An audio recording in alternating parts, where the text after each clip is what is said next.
நஹ்மதுஹு ஸல்லி அலா ரசூலில் கரீம். அம்மா பஅத். அஊது பில்லாஹி மினஷ் ஷைத்தானிர் ரஜீம். பிஸ்மில்லாஹிர் ரஹ்மானிர் ரஹீம். அஸ்ஸலாமு அலைக்கும். கண்ணியத்திற்குரிய பெரியவர்களே, சகோதரர்களே, சகோதரிகளே, குழந்தைகளே, இன்றைய தினம் நாம் கேட்க இருப்பது நபி ஸல்லல்லாஹு அலைஹி வஸல்லம் அவர்களுக்கு வழங்கப்பட்டுள்ள நிறைய விஷயங்கள் அவர்களுக்கு அல்லாஹ் தஆலாவால் கொடுக்கப்பட்டுள்ளது. குறிப்பாக ஒரு 5 விஷயங்களை இன்றைக்கு பார்ப்போம். தபூக்கில் தங்கியிருக்கக்கூடிய அந்த நாளில் பல உரைகளை நபி ஸல்லல்லாஹு அலைஹி வஸல்லம் அவர்கள் மக்களுக்கு நிகழ்த்துறாங்க.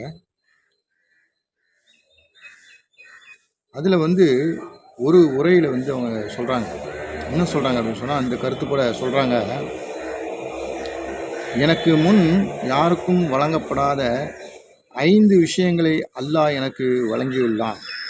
அதில் முதலாவது ஒரு குறிப்பிட்ட பகுதி மக்களுக்கு மட்டுமே நபியாக மற்றவர்கள் அனுப்பப்பட்டிருக்க, நான் மனித குல முழுமைக்கும் நபியாக அனுப்பப்பட்டுள்ளேன்.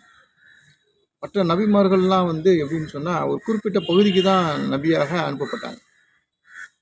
ஆனால் கடைசி நபி முகமது நபி ஸல்லல்லாஹு அலைஹி வஸல்லம் அவர்கள் பூரா உலகத்துக்கும் கியாமத்து நாள் வரைக்கும் அனுப்பப்பட்டிருக்காங்க. இரண்டாவதாக சொல்கிறாங்க, ஒரு மாத பயண தூரத்திற்கு அப்பால் இருக்கும் எதிரி கூட எனக்கு அஞ்சும்படியாக அல்லாஹ்வால் உதவி செய்யப்பட்டுள்ளேன். இதுக்கு உதாரணமாக கஸ்ஸானியர்கள், ரோமர்கள் இதுக்கு உதாரணமாக சொல்கிறாங்க. அவங்க ஒரு மாத தூரம் பயண தூரம் அப்படி இருந்து கூட என்னாச்சு, ரசூல் ஸல்லல்லாஹு அலைஹி வஸல்லம் அவர்களுக்கு அஞ்சும்படியாக அல்லாஹ் வச்சுட்டான். அதே மாதிரி அல்லாஹ்வால் உதவி செய்யப்பட்டிருக்காங்க. அவங்க எதிரிகள் கூட அஞ்சும்படியாக அல்லாஹ்வால் அல்லாஹ் அது மாதிரி வச்சிருக்கான், உதவி செய்யறான். மூன்றாவதாக மற்றவர்களுக்கு போர் பொருட்கள் ஹராம், எனக்கு அவை ஹலால். அதாவது இதுக்கு முன்னாடி இருந்த நபிமார்களுக்கு தான் அந்த கனிமத் பொருள்கள் அவர்களுக்கெல்லாம் ஹராமாக்கப்பட்டு இருந்தது. அவர்கள் என்ன பண்ணுவாங்கன்னு சொன்னால், அந்த கனிமத் பொருள் எல்லாம் போயிட்டு அவங்க எரிச்சிருவாங்க. அதாவது முகமது நபி ஸல்லல்லாஹு அலைஹி வஸல்லம் அவர்கள் உம்மத்துக்கு இது ஹலாலாக்கப்பட்டிருக்கு. நான்காவதாக, பூமி முழுவதும் தூய்மையானதாகவும் தொழுமிடமாகவும் எனக்கு ஆக்கப்பட்டுள்ளது, மற்றவர்களுக்கு அப்படி இல்லை. இப்போ இந்த முகமது நபி ஸல்லல்லாஹு அலைஹி வஸல்லம் அவர்கள் உம்மத்தாகிய நமக்கு அல்லாஹ் தஆலா பூமி முழுவதும் அல்லாஹ் சுத்தம்ட்டான், எங்கே வேணாலும் தொழுதுக்கலாம். ஆனால் மற்ற கோத்திரத்தார்கள், இதுக்கு முன்னாடி உள்ள நபி ஸல்லல்லாஹு அலைஹி வஸல்லம் அவர்களுக்கு முன்னாடி உள்ள நபிமார்களுக்கெல்லாம், அந்த கூட்டத்தார்களுக்கெல்லாம் அப்படின்னு சொன்னால், அவங்க எல்லா இடத்துலையும் தொழ முடியாது, குறிப்பிட்ட இடத்துல தான் தொழ முடியும். ஆனால் நமக்கு எப்படி இல்லை, பூமியில் எல்லா இடத்துலையும் தொழுது கொள்ளலாம் என்று அல்லாஹ் தஆலா அனுமதிப்பட்டார். ஐந்தாவதாக, பரிந்துரை செய்யும் சிறப்பு உரிமையை மறுமையில் என் சமுதாயத்திற்கு பயன்படுத்துவதற்காக பாதுகாத்து வைத்துள்ளேன். மற்றவர்கள் இம்மையிலேயே அவ்வுரிமையை பயன்படுத்தி விட்டனர். ஒரு ஸ்பெஷல் துவா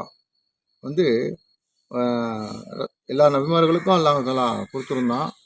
அதில் முந்தைய நபிமார்கள் எல்லாருமே அதை இந்த உலகத்திலேயே பயன்படுத்திட்டாங்க.